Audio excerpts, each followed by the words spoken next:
61. Hemorragia y trombosis. El sistema hemostático del ser humano se encarga del equilibrio natural entre los factores procoagulantes y los anticoagulantes. Los primeros incluyen la adhesión y la agregación plaquetarias, y la formación del coágulo de fibrina. Los segundos comprenden los inhibidores naturales de la coagulación y de la fibrinólisis. En circunstancias normales, la hemostasia es regulada de modo tal que fluya la sangre por los vasos. Sin embargo, también está preparada para coagular lo más pronto posible la sangre y detener su flujo para evitar la hemorragia. Una vez interrumpida en forma satisfactoria la hemorragia, este sistema remodela el vaso lesionado para que se restaure el flujo normal.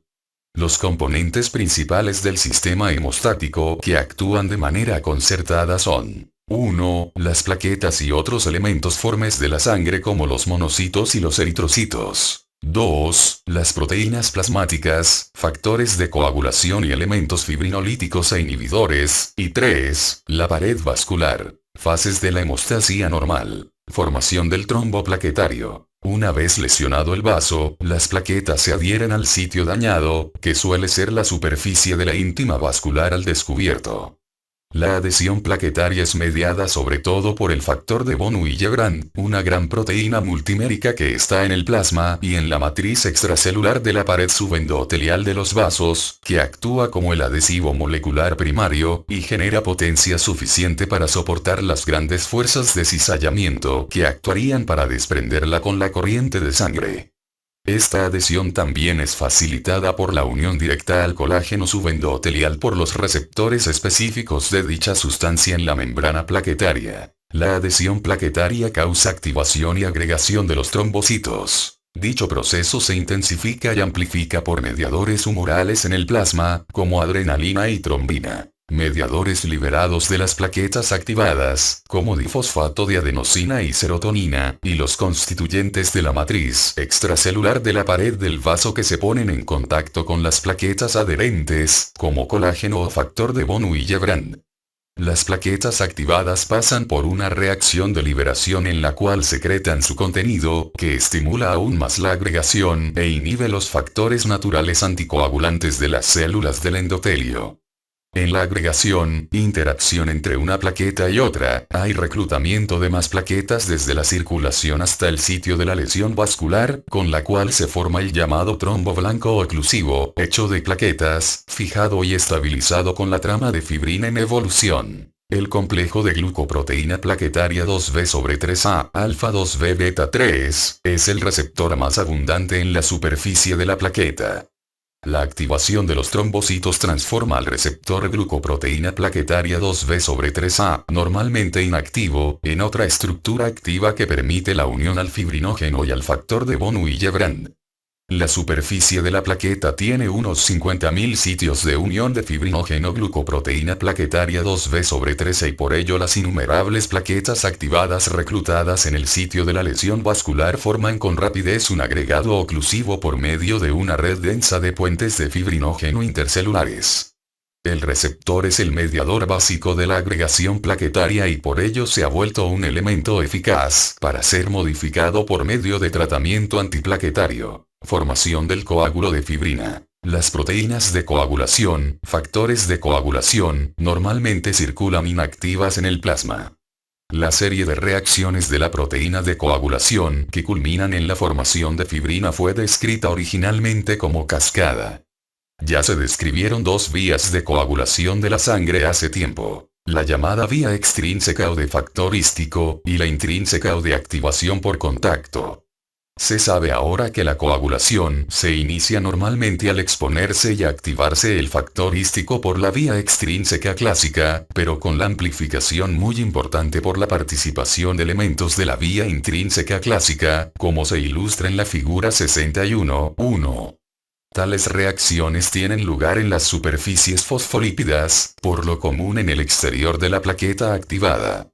Los métodos para valorar la coagulación en el laboratorio reflejan otros factores de influencia, por la naturaleza artificial de los sistemas in vitro usados, véase más adelante.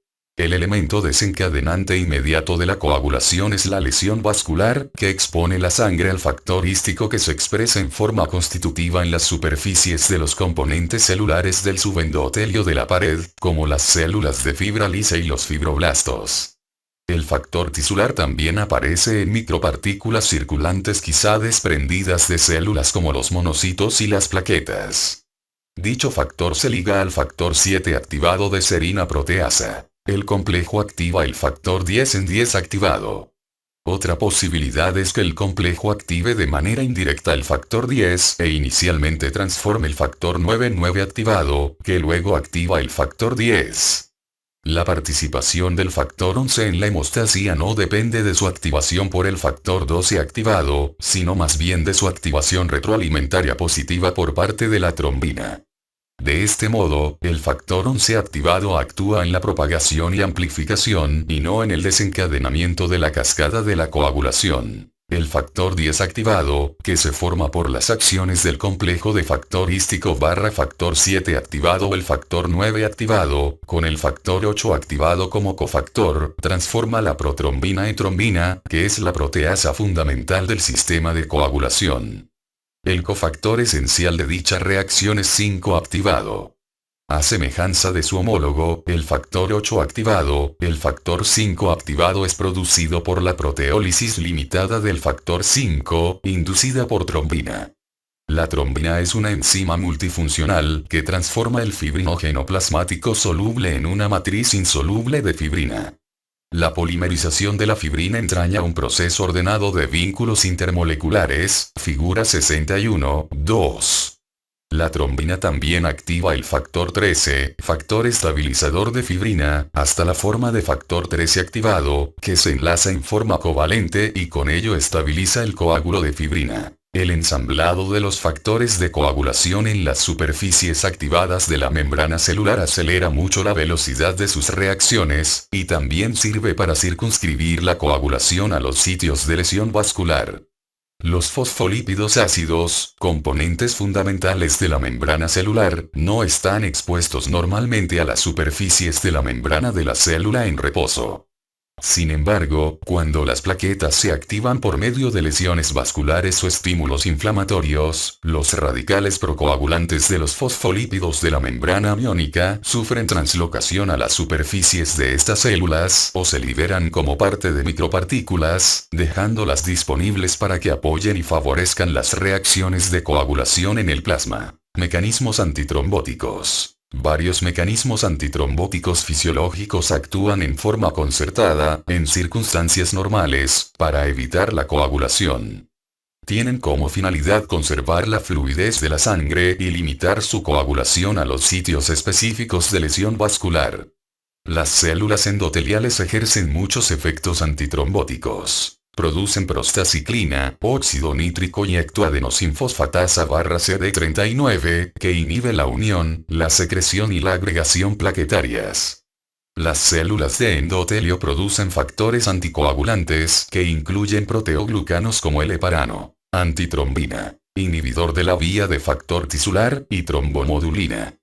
También activan mecanismos fibrinolíticos por medio de la producción del activador 1 de plasminógeno hístico, la urosinasa, el inhibidor del activador de plasminógeno y la anexina 2. La antitrombina es el principal inhibidor proteásico de trombina en el plasma y de los demás factores de coagulación.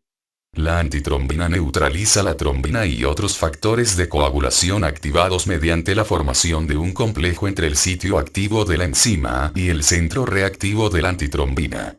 La velocidad de formación de estos complejos inactivadores aumenta en un factor de miles en presencia de heparina. La inactivación de trombina por antitrombina y de otros factores activados de coagulación se realiza por mecanismos fisiológicos en las superficies vasculares, en las cuales están presentes glucosaminoglucanos, como los sulfatos de heparano, que catalizan estas reacciones. Las deficiencias de antitrombina cuantitativas o cualitativas de tipo hereditario ocasionan una predisposición permanente a la tromboembolia venosa. La proteína C es una glucoproteína plasmática que se transforma en sustancia anticoagulante cuando es activada por la trombina. La activación de la proteína C inducida por la trombina ocurre por mecanismos fisiológicos en la trombomodulina, un sitio de unión de proteoglucano transmembrana para la trombina en la superficie de la célula endotelial. La unión de la proteína C con su receptor en las células endoteliales la coloca muy cerca del complejo de trombina trombomodulina, y de este modo intensifica su eficiencia activadora, figura 61.3. La proteína C activada actúa como anticoagulante al escindir e inactivar los factores 5 y 8 activados. Dicha reacción es acelerada por un cofactor, la proteína S que, a semejanza de la proteína C, es una glucoproteína que experimenta modificaciones posttraduccionales que dependen de la vitamina K, las deficiencias cuantitativas o cualitativas de una y otra proteína, C o S, o la resistencia a la acción de la proteína C activada por una mutación específica en su sitio de escisión predeterminado en el factor 5 activado, factor 5 de Leiden, causa estados de hipercoagulabilidad. El inhibidor de la vía del factor hístico es una proteasa plasmática inhibidora que regula la vía de coagulación extrínseca inducida por el factor tisular. El inhibidor de la vía del factor hístico inhibe el complejo factor tisular factor 7 activado factor 10 activado, de manera que impide que factor tisular factor 7 activado comience la coagulación, la que depende, entonces, del asa de amplificación, vía la activación de los factores 11 y 8 por parte de la trombina.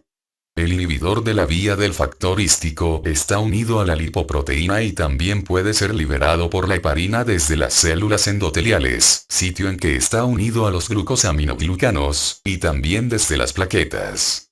La liberación de inhibidor de la vía del factor hístico mediada por heparina puede intervenir en los efectos anticoagulantes de la heparina no fraccionada y la de bajo peso molecular. El sistema fibrinolítico. La trombina que escapa a los efectos inhibidores de los sistemas anticoagulantes fisiológicos queda disponible para transformar el fibrinógeno en fibrina. En respuesta, el sistema fibrinolítico endógeno es activado para disponer de la fibrina intravascular y con ello conservar o restablecer el libre tránsito de la circulación.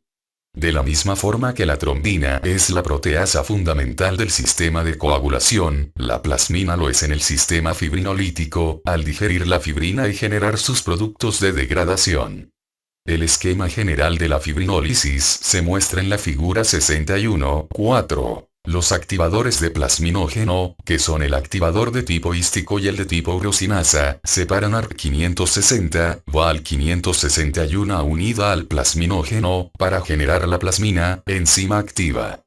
Los sitios de unión a lisina presentes en la plasmina, y el plasminógeno, le permiten unirse a la fibrina, de tal manera que la fibrinólisis fisiológica es fibrina específica. El plasminógeno, por medio de sus sitios de unión a lisina, y el activador de plasminógeno tisular poseen afinidad específica por la fibrina, y por tanto se unen selectivamente a los coágulos. El ensamblado de un complejo ternario que consiste en fibrina, plasminógeno y activador de plasminógeno tisular estimula la interacción localizada entre el plasminógeno y el activador de plasminógeno tisular, y acelera en gran medida la activación de plasminógeno y su transformación en plasmina. Además, la degradación parcial de la fibrina por parte de la plasmina deja al descubierto nuevos sitios de plasminógeno y de unión con el activador de plasminógeno tisular en los residuos de lisina de la terminación carboxilo de los fragmentos de fibrina, para intensificar todavía más tales reacciones. Esto crea un mecanismo extraordinariamente eficiente para generar en forma local plasmina en el coágulo de fibrina, y de ese modo se transforma en sustrato de plasmina para la digestión, hasta la aparición de productos de degradación de la fibrina. La plasmina degrada la fibrina en sitios precisos de su molécula, lo que genera los característicos fragmentos de fibrina en el proceso de fibrinólisis, figura 61.2. Los sitios de degradación son los mismos que los del fibrinógeno. Sin embargo, cuando la plasmina actúa en la fibrina con uniones covalentes, quedan en libertad los dedímeros. En consecuencia, es posible medirlos en el plasma como un índice de la degradación de fibrina relativamente específico, en vez de medirlos con fibrinógeno. Las mediciones de los dedímeros se pueden utilizar como marcadores sensibles de la formación de coágulos, y algunos han sido validados para empleo en clínica con el fin de descartar el diagnóstico de trombosis venosa profunda y embolia pulmonar en poblaciones escogidas. Además, tales mediciones pueden utilizarse para estratificar a los pacientes, en particular a mujeres, para el riesgo de tromboembolia venosa recurrente, cuando se mide un mes después de interrumpir los anticoagulantes administrados para el tratamiento del evento idiopático inicial. Las concentraciones del dedímero aumentan con la edad.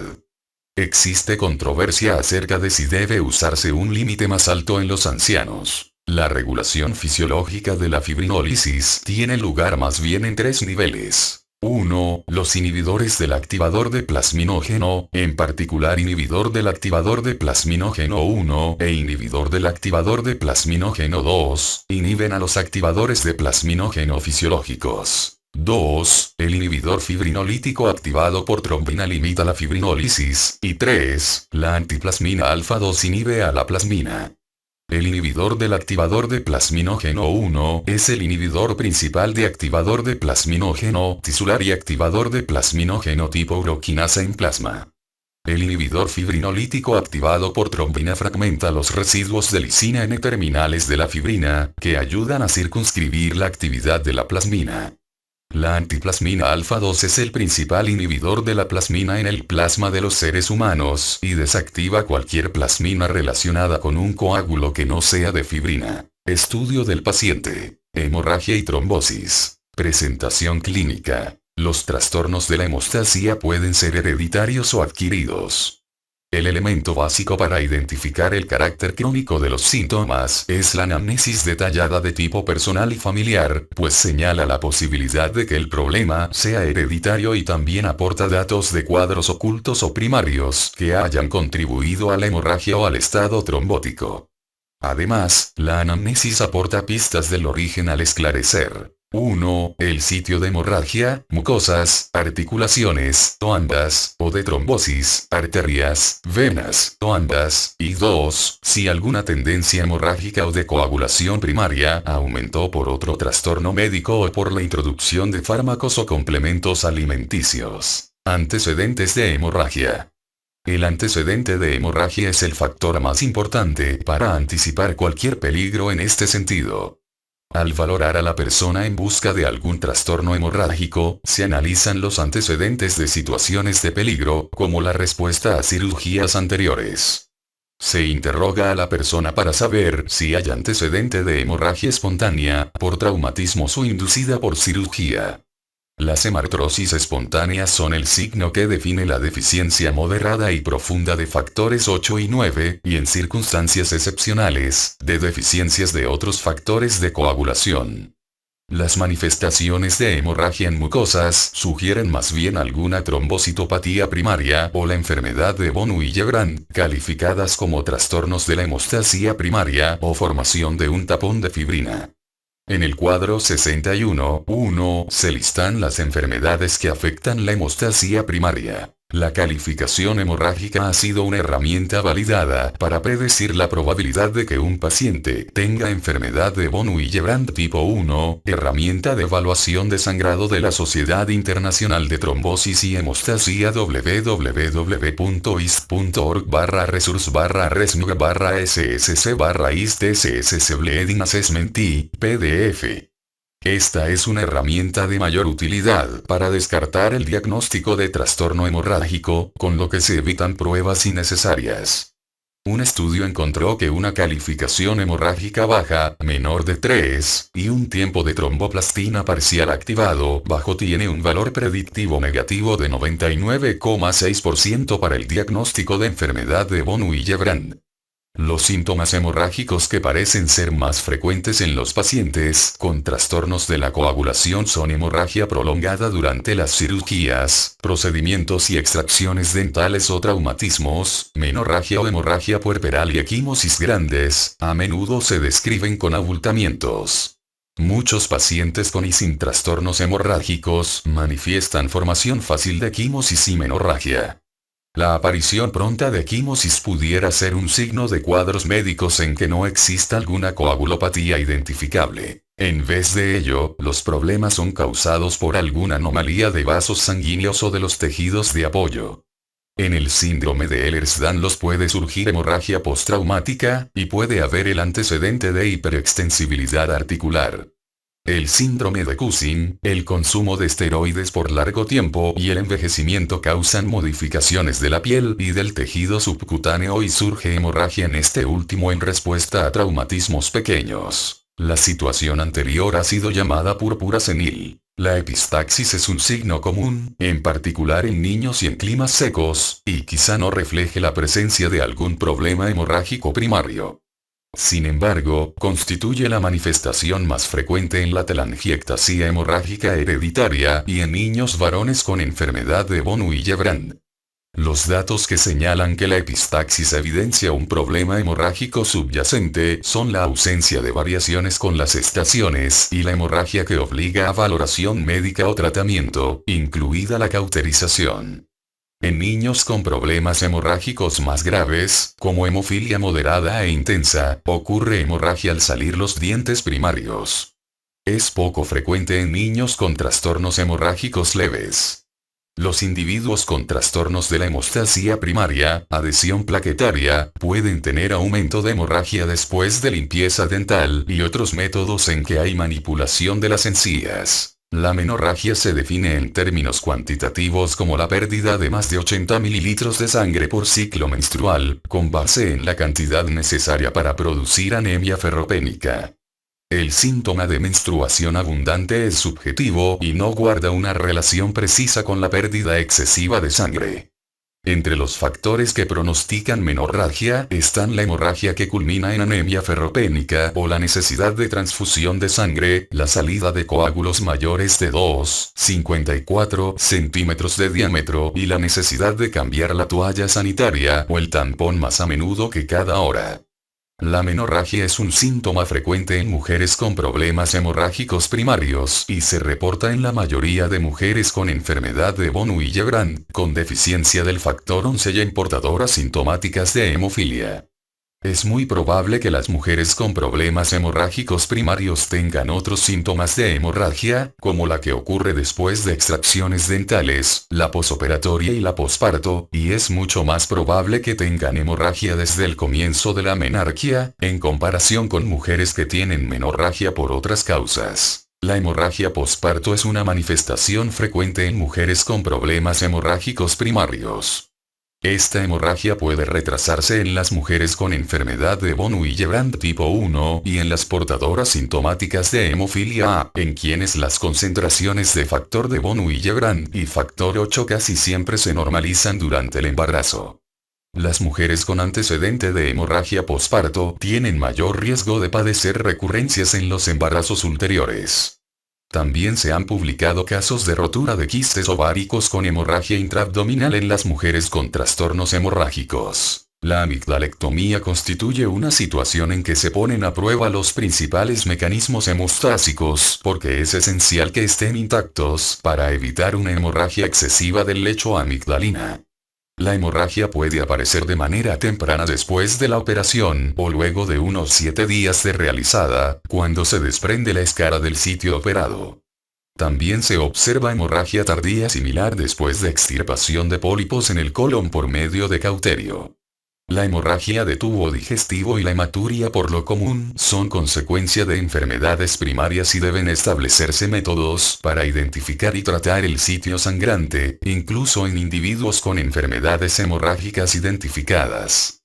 La enfermedad de von Willebrand, en particular los tipos 2 y 3, se ha vinculado con angiodisplasia del intestino y hemorragia de tubo digestivo. Las hemartrosis o los hematomas espontáneos en músculos son signos característicos de la deficiencia congénita grave o moderada de los factores 8 o 9.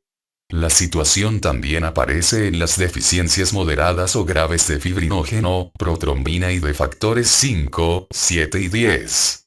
Las hemartrosis espontáneas surgen rara vez en otras enfermedades hemorrágicas, excepto en caso de enfermedad de von Willebrand grave, en que las concentraciones de factor 8 son menores a 5%.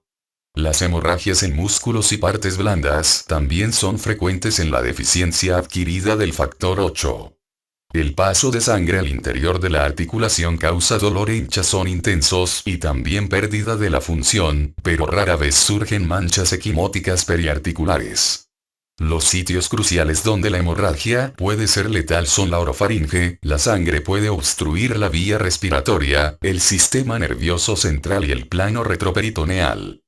La hemorragia del sistema nervioso central es la causa principal de muertes vinculadas con ese problema en individuos con deficiencias graves y congénitas de factores de coagulación. Efectos prohemorrágicos de fármacos y complementos alimenticios.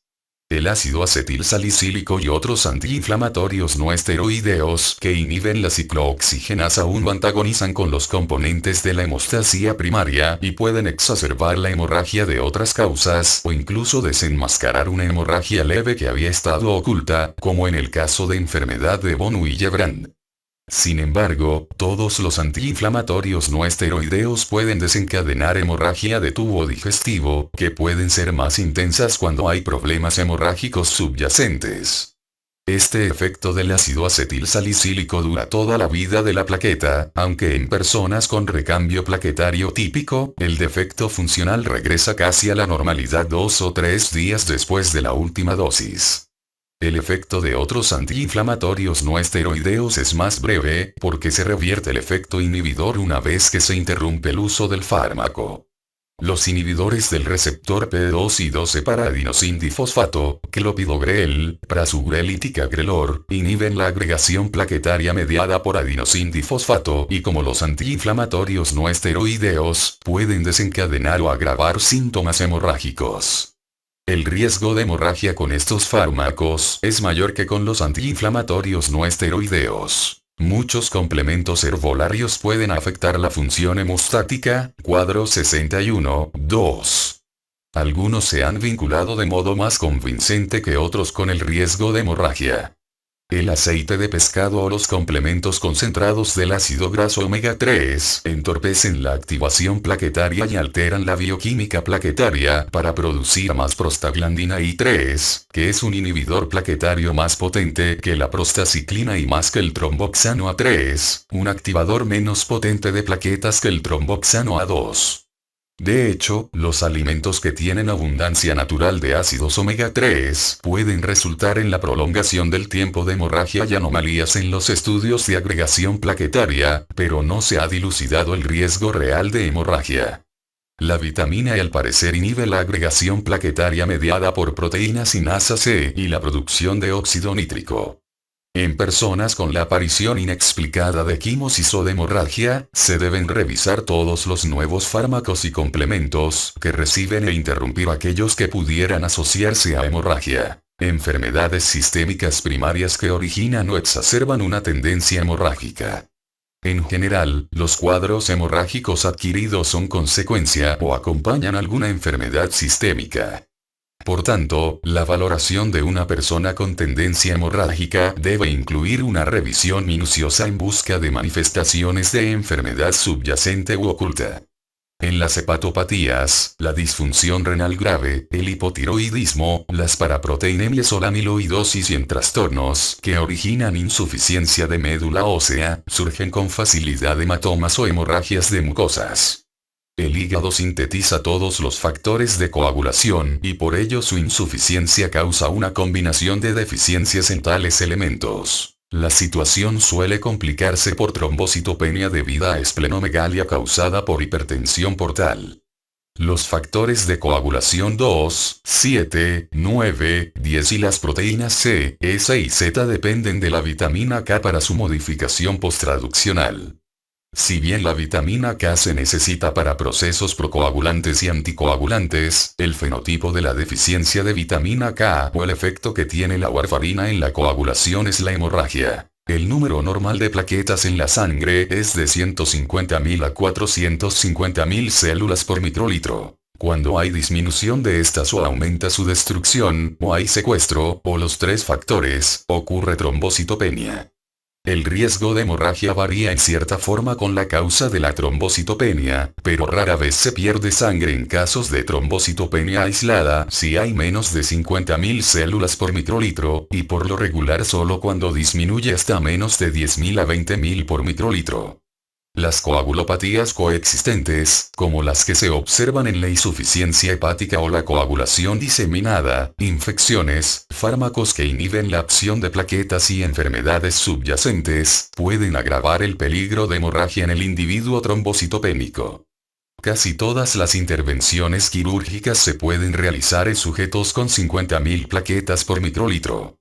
El número necesario de ellas para cirugía mayor depende del tipo de operación y del cuadro médico primario, aunque quizás sea suficiente un recuento de cerca de 80.000 células por microlitro. Antecedente de trombosis. El peligro de trombosis, a semejanza del de hemorragia, es producto de la influencia de factores genéticos y ambientales. El principal factor de riesgo de trombosis arterial es la aterosclerosis, en tanto que en el peligro de trombosis venosa intervienen factores como inmovilidad, cirugías, enfermedades subyacentes, como neoplasias malignas, fármacos, hormonas, obesidad y predisposición genética. En el cuadro 61.3 se incluyen los factores que agravan los riesgos de trombosis venosas, arteriales y de ambos tipos. El aspecto más importante en los antecedentes vinculados con la trombosis venosa es dilucidar si el problema trombótico fue idiopático, que denota que no hubo un factor desencadenante claro, o fue un trastorno desencadenado secundario. En personas sin una neoplasia maligna subyacente, la aparición de un problema idiopático es un elemento importante que anticipa la reaparición de la tromboembolia venosa. En individuos con antecedentes poco precisos de trombosis, el hecho de haber recibido warfarina sugiere que antes tuvieron trombosis venosa profunda. La edad es un factor importante para el peligro de trombosis venosa. El riesgo de trombosis venosa profunda aumenta con cada decenio. Al inicio de la niñez la incidencia aproximada es de 1 sobre 100.000 al año, en tanto que en personas octogenarias es de 1 en 200 al año. Los antecedentes familiares permiten saber si existe alguna predisposición genética y la intensidad que tiene. La trombofilia genética, que confiere un riesgo pequeño relativamente mayor, como ser heterocigoto respecto a la protrombina G20210A o la mutación del factor 5 de Leiden, puede ser un determinante relativamente pequeño de riesgo en el anciano a quien se realice una cirugía de alto riesgo. Como se muestra en la figura 61.5, un episodio trombótico a menudo tiene varios factores contribuyentes. El médico debe valorar con gran cuidado los factores predisponentes para cuantificar el riesgo de trombosis repetitiva, y con base en el riesgo de hemorragia, fijar el periodo en que se administrarán anticoagulantes. Las pruebas para trombofilias hereditarias en adultos deben limitarse a casos en los que los resultados cambien la atención clínica. Valoración de laboratorio. La anamnesis y la exploración clínica cuidadosas son componentes esenciales en la valoración del riesgo de hemorragia y de trombosis. Las pruebas de laboratorio para cuantificar los parámetros de coagulación no sustituyen a la valoración clínica. Tampoco ningún método de laboratorio sustituye a la valoración global de la hemostasia. El tiempo de hemorragia es utilizado para valorar el peligro de hemorragia. Sin embargo, no permite anticipar el peligro de hemorragia en cirugías, y por ello no se le recomienda para tal indicación. El analizador de función plaquetaria 100, instrumento que mide la coagulación que depende de plaquetas en una situación de flujo, es más sensible y específico en el caso de enfermedad de von Willebrand que el tiempo de hemorragia. Sin embargo, no tiene la sensibilidad suficiente para descartar cuadros hemorrágicos leves. Los tiempos de cierre de analizador de función plaquetaria 100 se encuentran prolongados en pacientes con algunos trastornos plaquetarios hereditarios, aunque no en todos. Tampoco se ha establecido su utilidad como elemento de predicción de riesgo de hemorragia. La tromboelastografía puede ayudar a guiar la transfusión transoperatoria, pero no es muy aplicable para el diagnóstico de trastornos en la hemostasia y la trombosis. En las pruebas sistemáticas preoperatorias y antes de procedimientos, las alteraciones en el tiempo de protrombina pueden detectar alguna hepatopatía y deficiencia de vitamina K que no se habían advertido previamente. Los estudios no han confirmado la utilidad del tiempo de tromboplastina parcial activado en la valoración preoperatoria de individuos que no tienen antecedentes de hemorragia. La indicación primaria de las valoraciones de la coagulación es confirmar la presencia y tipo de problema hemorrágico en una persona que por la anamnesis aportó datos sospechosos. Dadas las características de las cuantificaciones de la coagulación, es muy importante la obtención y manejo adecuado de la muestra para obtener resultados válidos. En pacientes con pruebas de coagulación anormales, sin el antecedente de hemorragia, la repetición de los estudios con atención a tales factores a menudo culmina en la obtención de cifras normales. Muchas de las cuantificaciones de la coagulación se realizan en plasma con citrato de sodio como anticoagulante, que es recalcificado en la práctica del método. El anticoagulante es una solución líquida y necesita añadirse a la sangre en proporción al volumen plasmático, razón por la cual si los tubos de ensayo no tienen el volumen preciso, no hay mezcla adecuada de la sangre, se obtendrán resultados erróneos. Los tubos Vacutainer deben llenarse con más de 90% del volumen recomendado, el cual suele indicarse con una línea en el exterior. El hematócrito alto, más de 55%, puede originar una cifra falsa, porque disminuye la proporción entre el plasma y el anticoagulante. Métodos de detección. Las pruebas de detección más utilizadas son tiempo de protrombina, tiempo de tromboplastina parcial activado y recuento plaquetario. El tiempo de protrombina cuantifica los factores 1, fibrinógeno, 2, protrombina, 5, 7 y 10, figura 61, 6. También cuantifica el tiempo para que el plasma citratado forme un coágulo después de recalcificación y adición de tromboplastina, una mezcla de factor tisular y fosfolípidos. La sensibilidad de la prueba varía con la fuente de la tromboplastina. La relación entre los defectos de la hemostasia secundaria, formación de fibrina, y las anomalías en las pruebas de coagulación se muestran en el cuadro 61.4. Para hacer ajustes conforme a dicha variabilidad, en la actualidad la sensibilidad global de diferentes tromboplastinas a la reducción de los factores 2, 7, 9 y 10 de coagulación que dependen de vitamina K en individuos que reciben anticoagulantes, se expresa en la forma del índice internacional de sensibilidad. Se valora el índice internacional normalizado con base en la fórmula índice internacional normalizado igual, tiempo de protrombina paciente sobre tiempo de protrombina media normal, índice internacional de sensibilidad. El índice internacional normalizado fue un medio creado para valorar la anticoagulación por la disminución de los factores de coagulación dependientes de vitamina K. Sin embargo, este se utiliza para valorar a sujetos con hepatopatías. Aunque permite la comparación entre laboratorios, la sensibilidad de los reactivos utilizados para establecer el índice internacional de sensibilidad no es la misma en las hepatopatías que en la anticoagulación con warfarina. Además, la insuficiencia hepática progresiva se acompaña de cambios variables en los factores de coagulación. La magnitud de la prolongación del tiempo de protrombina o del índice internacional normalizado solo permite prever de manera aproximada el riesgo de hemorragia. Se ha demostrado que la generación de trombina es normal en muchas personas con disfunción leve o moderada del hígado. Como el tiempo de protrombina solo mide un aspecto de la hemostasia afectada por la disfunción hepática, es muy probable que se sobreestime el riesgo de hemorragia en caso de que haya incremento mínimo del índice internacional normalizado en tal situación. Los reactivos para el tiempo de protrombina tienen sensibilidad variable a los inhibidores directos de 10 activado y el tiempo de protrombina por lo general es normal en pacientes que reciben apixaban. El tiempo de tromboplastina parcial activado permite valorar la vía de coagulación intrínseca y la común, los factores 11, 9, 8, 10, 5 y 2, el fibrinógeno, la precalicreína, el cininógeno de alto peso molecular y el factor 12, figura 61, 6.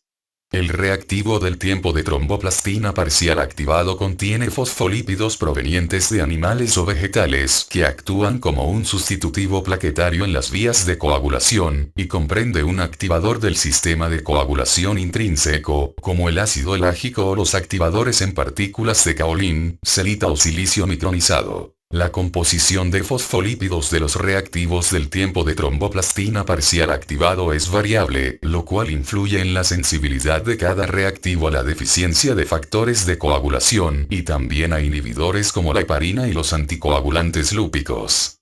Por lo señalado, los resultados del tiempo de tromboplastina parcial activado varían con el laboratorio, y se deben utilizar sus rangos de límites normales del laboratorio en donde se practicó la prueba para la interpretación.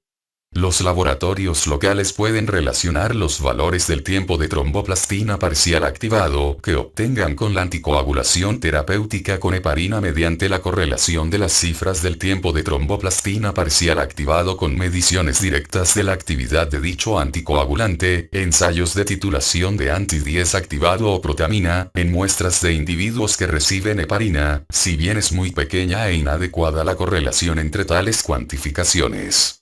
El reactivo del tiempo de tromboplastina parcial activado muestra variaciones en su sensibilidad a deficiencias de factores individuales, y cuando estas últimas son de 30 a 50%. Estudios de mezcla. Los estudios de este tipo se utilizan para valorar la prolongación del tiempo de tromboplastina parcial activado o con menor frecuencia el tiempo de protrombina, para distinguir entre la deficiencia de algún factor y un inhibidor. En este estudio se mezclan en partes iguales el plasma normal y el del paciente, y se calculan de inmediato el tiempo de tromboplastina parcial activado o tiempo de protrombina y después de incubación a 37 grados por lapsos variables como serían 30, 60 y o 120 minutos. En el caso de deficiencias aisladas de un factor, la mezcla corrige el tiempo de tromboplastina parcial activado y permanecerá corregida con la incubación. En el caso de prolongación del tiempo de tromboplastina parcial activado por la presencia del anticoagulante lúpico, con la mezcla y la incubación no se produce la corrección. En el caso de anticuerpos adquiridos contra el factor de neutralización como el inhibidor adquirido del factor 8, la primera cuantificación tal vez se corrija de inmediato, o no, después de la mezcla, pero se prolongará o permanecerá prolongada con la incubación a 37 grados. Si la mezcla no logra la corrección, también puede haber otros inhibidores o sustancias de interferencia como heparina, productos de degradación de fibrina y paraproteínas, métodos para factores específicos. Las decisiones de practicar métodos para valorar factores de coagulación específicos dependen de la situación clínica y de los resultados de los estudios de detección de coagulación. El diagnóstico preciso y el tratamiento eficaz de deficiencias hereditarias y adquiridas de la coagulación obligan a cuantificar los factores importantes.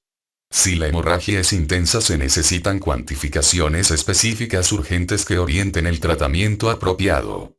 Las mediciones de factores individuales por lo común se realizan como modificaciones del estudio de mezclas, en el cual el plasma del enfermo se mezcla con el plasma en que hay deficiencia del factor que se estudia. Esta maniobra corrige más de 50% de las deficiencias de algún factor y así, el retraso, prolongación, de la formación del coágulo por deficiencia de un factor depende del factor faltante en el plasma que se agregó. Estudio en busca de anticuerpos antifosfolípidos.